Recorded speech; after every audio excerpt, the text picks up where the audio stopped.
নমস্কার বন্ধুরা, আজকের ভিডিওতে আমি আপনাদেরকে স্বাগত জানাই। আমি আজ দেখাবো এই ঘোর বর্ষার মধ্যে আমার ছাদ বাগানের কাজগুলো।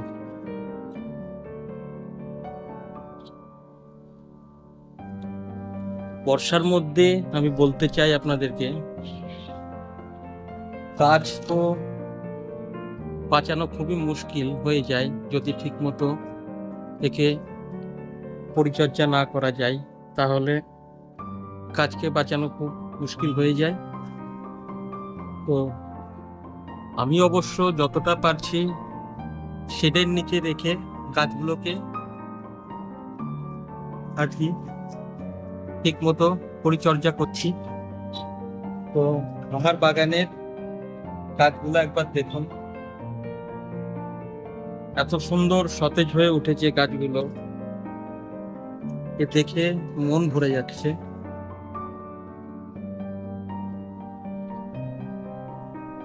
অ্যালামন্ডা আমি অবশ্য দুটো ভ্যারাইটি নিয়ে এসেছি। অ্যালামন্ডার ফুল প্রচুর পরিমাণে ফুল ফুটছে, তবে এখনো আমি টবে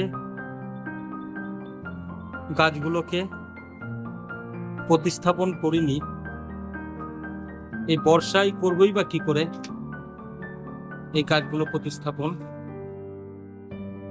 যা বর্ষা লাগিয়ে দিচ্ছে, লাগাতার বর্ষা, তাই এই গাছগুলো আমি প্রতিস্থাপন করতে পারছি না।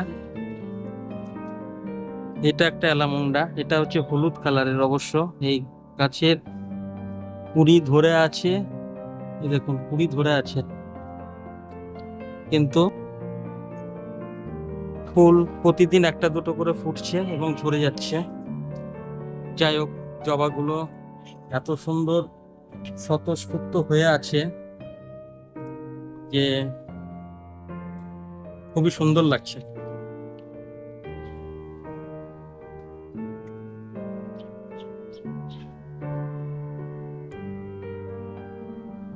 এটা রসুন লতা গাছ, গাছটা অনেকটাই বড় হয়ে লতিয়ে উঠেছে, তবে ফুল এখনো ফুটেনি। যাই হোক, ফুল কবে ফুটবে জানি না। এই জবা গাছ, ছোট ছোট জবা গাছে প্রচুর কুড়ি ধরে আছে দেখুন। ফুল অবশ্য একটা করে ফুটছে এবং ভ্যারাইটি খারাপ না, ভালোই।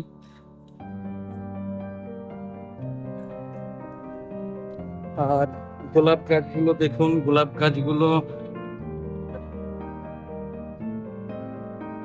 মোটামুটি আর কি দেশি জবা, ফুলগুলো এত বড় বড় ধরে আছে এবং বর্ষাতে গাছ, দেশি ভ্যারাইটি গাছগুলো প্রচুর বড় বড় হয়ে গেছে। তবে ডালগুলো কেটে দিতে হবে, এখনো ফুল দিচ্ছে বলে ডাল আমি কাটছি না। যাই হোক, এখানে সেটের নিচে কয়েকটা গাছ আমি অবশ্য রেখেছি, না রাখলে পরে গাছগুলো বাঁচানো যাবে না। এটা তো আমি আপনাদেরকে আগেই দেখিয়েছি, এটা আঙুর। এটা একটা অ্যাডেনিয়াম, দেখুন অ্যাডেনিয়ামটা এত সুন্দর কালার হয়েছে এবং প্রতিটা ব্রাঞ্চে আপনার কুড়ি ধরেছে, অনেকগুলো করে কুড়ি ধরেছে। তবে ফুল এই কুড়িটা একটু বড় হয়েছে এবং প্রচুর কুড়ি ধরেছে। যাই হোক, ফুলগুলো ফুটলে পরে গাছ খুব সুন্দর লাগবে। আর গাছের কালারটা একবার দেখুন, এত সুন্দর কালার এই বর্ষায় যে আপনারা স্বচক্ষে না দেখলে পরে বুঝতে পারবেন না যে গাছগুলো এত সুন্দর কালার।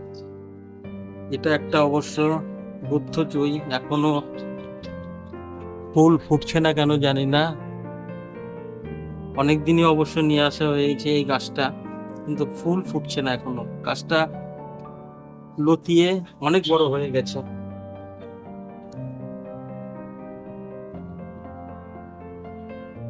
যাই হোক, আমি আপনাদেরকে এই বর্ষায় শুধু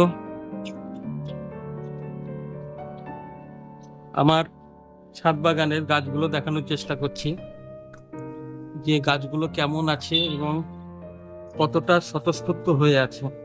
এটা একটা বিশাল বড় হচ্ছে আপনার কাঠগোলাপ কাঠগোলাপটা বিশাল বড়, এই কারণেই বলছি, আমি যেটুকু অবস্থায় নিয়ে এসেছিলাম অনেক ছোট ছিল গাছটা, এবং গাছটা মোটামুটি 2 মাসের মধ্যে অনেকটাই বড় হয়ে গেছে। দেখুন কাছ থেকে দেখানোর চেষ্টা করছি। এখানে অনেকগুলো কুশি ধরেছে, কুশি ধরে ইয়ে হয়েছে।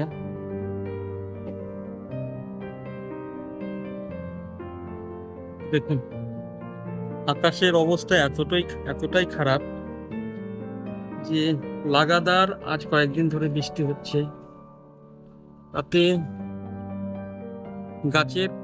গাছের কোনো রকম ভাবেই তেমন ভাবে পরিচর্যা করতে পারছি না। তবে এই বর্ষার যতটা জল পাচ্ছে, এই জলেই আপনার গাছের খাবার তৈরি হচ্ছে।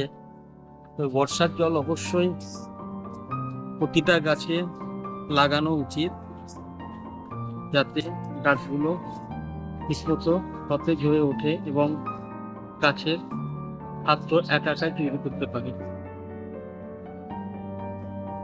তো এটা সাদা করবি, দেখুন অনেক ফুল ধরে আছে। এটাও একটা করবি, প্রচুর ফুলই ধরে আছে এবং অনেক ফুলই অবশ্য ধরে আছে। এখানে আমার কলা গাছগুলো বেশ অনেক বড় বড় হয়ে গেছে। কলা গাছগুলো অবশ্য আমার ভেতরে ছিল, তবে এগুলো বড় হওয়ার জন্য আমি বাইরে বের করে দিয়েছি। গাছগুলো একবার দেখুন, লম্বায় এত বড় হয়েছে বৃষ্টির জল পেয়ে বর্ষাতে। ছোট্ট একটা টগর গাছে টগর ফুল দেখুন, এত বড় বড় টগর, প্রতিদিনই কয়েকটা করে ফুটে। অবশ্য আমার ঠাকুরের পুজোর জন্যে এই ছাদ বাগানে যতটা ফুল ফুটে অবশ্য তাতে অনেকটাই ঠাকুরের কাজে লেগে যায়। বেল গাছটা দেখুন, বেল গাছটা একটু পাতাগুলো অবশ্য মাসখানেক আগে পুড়ে গিয়েছিল, এখন একটু দেখার মতো হয়েছে। এখানটায় মাধবীলতা অনেক ফুল ফুটেছে, তবে এই জলপদ্মটা আমি নিয়ে এসেছিলাম কমপ্লিট অবস্থায়। 2-3টে ফুল অবশ্য ফুটেছিল, তারপরে থেকে আর ফুল ফুটছে না। খাবার দিয়েছি অবশ্য। দেখুন বেলি গাছটা এত সুন্দর ঝাঁকড়া হয়ে গেছে, সুন্দর ঝাঁকড়া হয়েছে বেলিটা। এটাও একটা বেলি, এটা বৃষ্টির জল পেয়ে খুব সুন্দর ঝাঁকড়া হয়ে গেছে। এই গাছও আমি অবশ্য আপনাদেরকে দেখিয়েছি এর আগে বারে ভিডিওর মাধ্যমে।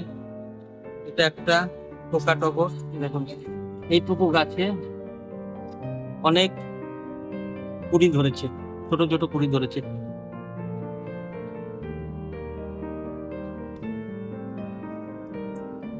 তো যাই হোক, আমার এই বর্ষাতে গাছগুলো খুব সুন্দর সতেজ হয়ে আছে, সেটাই আমি আপনাদেরকে দেখানোর চেষ্টা করলাম ভিডিওর মাধ্যমে। তবে গাছ বা বাগান থাকলে পরে অবশ্যই একটু দেখাশোনা করতে হয়। দেখাশোনা না করলে পরে কখন কোন গাছে কিভাবে ফাঙ্গাস অ্যাটাক করে, তার জন্য ঠিক সময় মতো সেটাকে পরিচর্যা করতে হয়। ওর জন্যই আপনাদেরকে আমার এই ছাদ বাগানের কাজগুলো দেখিয়ে আপনাদেরকে যাতে অনুপ্রেরণা জাগাতে পারি, যাতে আপনারাও ছোট ছোট ছাদ বাগানে গাছ লাগান এবং তাতে আপনাদের মনও ভালো থাকবে এবং সুস্থ থাকবে। দেখুন এটা একটা উচ্ছে গাছ, এই গাছটাও অবশ্য আমি আপনাদেরকে বারবার দেখিয়েছি। প্রচুর জালি ধরেছে এবং জালিগুলো আবার কিছু কিছু নষ্ট হয়ে গেছে এই বর্ষাতে। ওই গাছটা এই বর্ষাতে এত সুন্দর বেড়েছে, দেখুন পাতাগুলো দেখুন, এত বড় বড় পাতা এবং চকচক করছে এবং বিশাল বড় লতিয়ে গেছে গাছটা।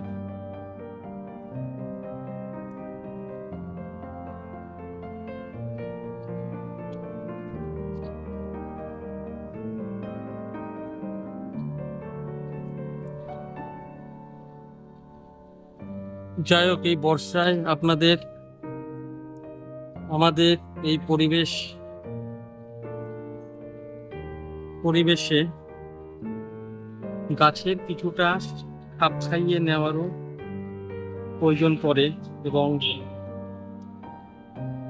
সব জায়গায় গাছ তো সমান হয় না, তবে পরিবেশের উপর নির্ভর করে গাছের সবকিছুই। একটা সাদা বোগানভেলিয়া, দেখুন এত সুন্দর বা এত ফুল ধরেছে গাছটায়, এবং গাছটা আমি বেশ ঝাঁকড়া করেছি। এই গাছগুলো অবশ্য ঝাঁকড়া করছি, ফুল আমি নিচ্ছি না, ব্রাঞ্চগুলো কেটে এটাকে ঝাঁকড়া করছি। দেখুন বৃষ্টি নেমে গেল, সকাল থেকেই অবশ্য বৃষ্টি। এই বৃষ্টির মধ্যে অবশ্য বাইরে বেরোতে পারছি না, তো মনে করলাম আপনাদেরকে একটু আমার ছাদ বাগানের ভিডিও করে দেখাই। দেখুন আকাশ এত কালো হয়ে আছে চারিদিকে। যাই হোক, যতটা পারলাম এই বৃষ্টির মধ্যে আমি আপনাদেরকে দেখানোর চেষ্টা করলাম। বৃষ্টি ভালো জোরেই পড়ছে। যদি ভিডিওটি আপনাদের ভালো লেগে থাকে তাহলে অবশ্যই লাইক, কমেন্ট, শেয়ার করবেন এবং সাবস্ক্রাইব করতে ভুলবেন না। দেখা না দিলে বন্ধু কথা কইও না।